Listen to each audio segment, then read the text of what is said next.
La veritat és inevitable, tot i la forta censura dels mitjans de comunicació i el govern de Catalunya. I amb el Jordi Esturgó, el nostre guardià de les estrelles, repassem teories de la conspiració i avui teories de la conspiració sobre Catalunya i el procés, Esturgó? Sí, a veure, un país no és un país normal si no té les seves pròpies teories de la conspiració. A Catalunya tenim Parlament, tenim mitjans de comunicació propis, tenim premsa groga o blava, i també tenim teories de la conspiració. Sí. Però anem al tema del procés d'independència. Hi ha moltes teories i totes estan concentrades bàsicament en un document que les aglutina totes. És com una gran teoria de la conspiració sobre el procés. És una mica boig. El tema és un documental que es titula La mentida, el documental de la veritat. El títol ja diguem que ho diu una mica tot. Quan escolteu fragments us semblarà que és com una mena de fals documental, tipus allò que va fer l'Ébola el 23F, sabeu allò que al final que era tot molt seriós, que al final era tot una mentida i tal? Doncs no, el que diuen, tot el que diu aquesta gent, s'ho creuen de veritat. O sigui, pretenen explicar la veritat. Al darrere hi ha una mena de partit independentista, que es diu Directe 68, d'un senyor que es diu David Raventós. Bé, segons ells, han estat vetats a tots els mitjans de comunicació. Per tant, això d'avui és una mica inèdit, i ara tant pot ser que ens lloin com ens insultin molt fort. Crec que serà la segona opció. Ara entendreu per què han estat vetats pels mitjans de comunicació.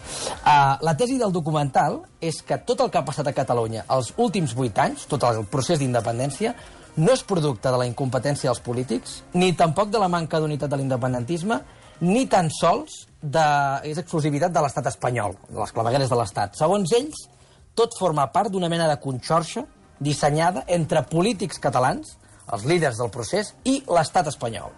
Tot per fer fracassar la independència de Catalunya. Us porto algunes perles d'aquest documental. D'entrada, com que ja s'imaginen que la majoria de gent els prendrà una mica per conspiranoics, fan una cosa que m'agrada molt. Fan una sèrie de consideracions prèvies abans de llançar les teories. El primer que diuen és això. El llibre Conspiracy Theory in America 2013 constata en estudis fets als Estats Units i Gran Bretanya que les persones titllades com a teòriques de la conspiració són més sanes mentalment que les que accepten acríticament les versions oficials. Ells diuen que són uns conspiranoics i que es defensen dient que, segons unes teories, estan millor del cap els conspiranoics que els que no ho són. Això m'agrada molt. M'agrada molt també la veu del narrador, no sé si l'heu escoltat, la veu és de narrador del 30 minuts, però amb un barret de paper de plata al cap. Jo me l'imagino una mica així. Més consideracions que fan. Com que no tenen cap prova del que afirmaran més endavant, ara ho escoltarem, deixen clar que no volen que els preguntin per les proves. Demanar proves és una de les 25 estratègies de la desinformació. Això passa tant als mitjans d'informació com a les xarxes socials per impedir que la veritat arribi al poble. Això m'encanta. O sigui, on s'és vist que s'hagi de demostrar tot el que difamem. O sigui, deixeu-nos difamar, no ens demaneu proves. Diu que les proves són pels tribunals i que les úniques maneres d'arribar a la veritat són la memòria i les hemeroteques. Però, si us sembla, anem a les teories. Exactament, per ells, tots els fracassos del procés ja estaven premeditats. Totes les errades que hi ha hagut durant aquests 8 anys per assolir la independència ja estaven escrites, amb la connivència i participació directa dels líders catalans, que en realitat, atenció, diuen que aquests líders són agents infiltrats de l'estat espanyol. Ho diuen així. Com que Espanya ha col·locat persones clau que tothom considera independentistes, liderant els partits, els mitjans de comunicació, les organitzacions de la societat civil catalanes i les xarxes socials, el govern espanyol ja no necessita la informació perquè no passa res que no manin ells. Per això, els casos de corrupció, errades i batalles entre partits no corresponen a incompetència suprema, sinó que formen part d'un pla a favor d'Espanya. Per tant, està guapíssim. Junqueras, Òmnium, ANC, TV3, o sigui, tots són agents col·laboracionistes, fins i tot Joan Bonanit, la Neusi, aquella noia que fa vídeos a Twitter, tota aquesta gent formen part d'un complot de Madrid. I tenen proves per això o no? A veure, l'argument principal és que alguns dels polítics líders de l'independentisme van compartir militància a una organització, la FANEC, Federació Nacional d'Estudiants de Catalunya, que per exemple hi havia Junqueras, Rull, Homs, Tremosa, la Pelusier, també el cap dels Mossos, Eduard Sallent, que per ells és com una mena d'organització que funcionava com a pedrera d'agents encoberts espanyols. I diu, mira, tots havien coincidit aquí, per tant, tots són agents encoberts espanyols sota el comandament d'un tal Joan Vives i Soler Vicenç, que no entrareu, escolteu-vos el documental, mireu-lo, són 2 hores per perdre el temps, però és interessant, que considera que aquest senyor és el capo dels infiltrats. Segons el documental, alguns dels grans esdeveniments polítics dels últims anys són producte, com deia, de l'enginyeria de l'Estat, per frenar la independència. No em refereixo clavegueres de l'Estat o l'espionatge, que ja hi ha proves d'això, diguem-ne. Parlo de fets protagonitzats per polítics catalans. Per exemple, la creació de Solidaritat Catalana, la creació de l'ANC, la victòria d'Artur Mas també està premeditada des de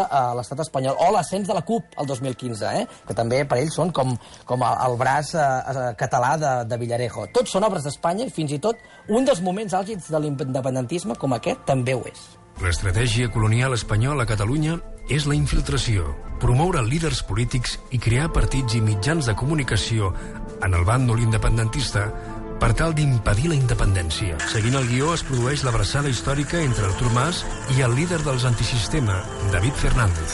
També seguint el guió, pocs mesos després, els mateixos antisistema faran caure Artur Mas. David Fernández deu estar es van molt abraçar content. per un guió. És fortíssim. O sigui, estava ja escrit això, aquesta abraçada ja estava escrita per Madrid. Ho van predir els Simpson, tot. Tot. O sigui, el documental segueix després amb l'arribada de Puigdemont, col·locat per la CUP, que recordem que són agents incoberts de l'estat espanyol, amb l'1 d'octubre com a coartada per no fer la d'ull. En fi, tot això, però suposo que us trobeu a faltar una cosa. Hi ha una cosa aquí, un element importantíssim en tota teoria de la conspiració. Sabríeu dir quin és? Sí, el camell de peyote. És a dir, el tio que els hi portava el peyote, aquesta penya. No, una mort. De moment no hi ha cap mort sospitós aquí. Ara, ens falta un assassinat encobert, l'assassinat de l'única persona del govern de Junts pel Sí que volia realment fer la independència. Pareu atenció perquè la cosa és rebuscada. Muriel Casals repetia que el full de ruta era la declaració unilateral d'independència. Aquella mateixa nit va ser atropellada a Barcelona per una bicicleta i ingressar ferida, però amb vida i conscient, a l'Hospital Clínic de la capital. El 13 de febrer, a les 22 hores, un tuit de Jordi Sánchez la dona per morta. La mort, però, no es produirà fins a 3 hores més tard. Davant la sospita creixent de molts catalans que la seva mort hagués estat un acte provocat, la tasca de neutralitzar la sospita recau en Matthew Three i Christian Segura. O sigui, sembla que Muriel Casals va ser assassinada i diuen que els encarregats de tapar-ho van ser Matthew Three i Christian Segura, que van fer com una sèrie d'articles per desviar l'atenció. Una cosa molt surrealista. Meravellós. Jo deixaria la cosa aquí. Jo crec que a la segona edició d'aquest documental, jo crec que l'Albert Sort i jo, i vosaltres també, Marc i Godall, heu d'aparèixer com agents encoberts de l'Estat per frenar la independència. Jo ja t'ho dic ara. Espero que sí, jo de debò que espero que sí. Perquè realment, què en sabem de RAC1? És un mitjà de comunicació català de l'empresa Radiocat 21, que pertany al grup Godó. El mateix grup Godó que va percebre més de 9 milions d'euros des de les administracions catalanes entre subvencions, publicitat institucional i contractes i convenis l'any 2017, superant el grup Z, que en va rebre 3 milions menys. No res. El grup Godó és un gran controlador dels mitjans de comunicació de Catalunya. Entre ells poden veure Porta RAC1, RAC 105, 8TV, Barça TV, La Vanguardia, El Mundo Deportivo, entre d'altres. I també està ficada en altres sectors, com el Jan Contré, per exemple. Si entrem a la web del grup Godó, la primera frase que trobem diu: els valors que ens inspiren des de 1881 són independència, rigor i qualitat. Són independents o mercenaris a sou de l'Estat. RAC1, l'emissora de ràdio més beneficiada pel govern processista de Quim Torra, doncs ha estat la més subvencionada amb 235.903 euros el 2019, quasi 4 vegades més que la segona a la llista, Radio Flashback. La mateixa RAC1, que el 2018 va rebre 400.000 euros en publicitat institucional, doblant el que va rebre Catalunya Ràdio el mateix any. Els catalans ens hem de creure que RAC1, per damunt de tot, dirà la veritat i farà periodisme de debò? Que escollirà anar en contra dels seus amos per informar els catalans? RAC1, l'emissora de ràdio més escoltada a Catalunya, amb més de 860.000 oients diaris. Ha comès l'error de parlar de Directe 68, David Reventós i el documental La Mentida, trencant així la censura només per difamar i per mentir, sense donar cap possibilitat de rèplica. Rèplica que nosaltres exigirem. RAC1, la que va enriure-se'n el 2016 de David Reventós quan va iniciar una vaga de fam per la independència de Catalunya, per denunciar que els nostres dirigents polítics no volien i no farien la independència. Cosa que al final hem vist que tenia raó el David. La mateixa emissora que després ens va mentir dient que algun d'aquests dirigents polítics estaven fent vaga de fam des de la presó, quan ells mateixos van reconèixer que prenien glucosa, una cosa que va totalment en contra de qualsevol vaga de fam. Un programa on l'Albert Sort, editor del Món de RAC1, aquest passat divendres 7 d'agost, ha incorregut en un delicte de difamació afirmant que aquells que formen part de l'edició del documental La Mentida prenen peyote.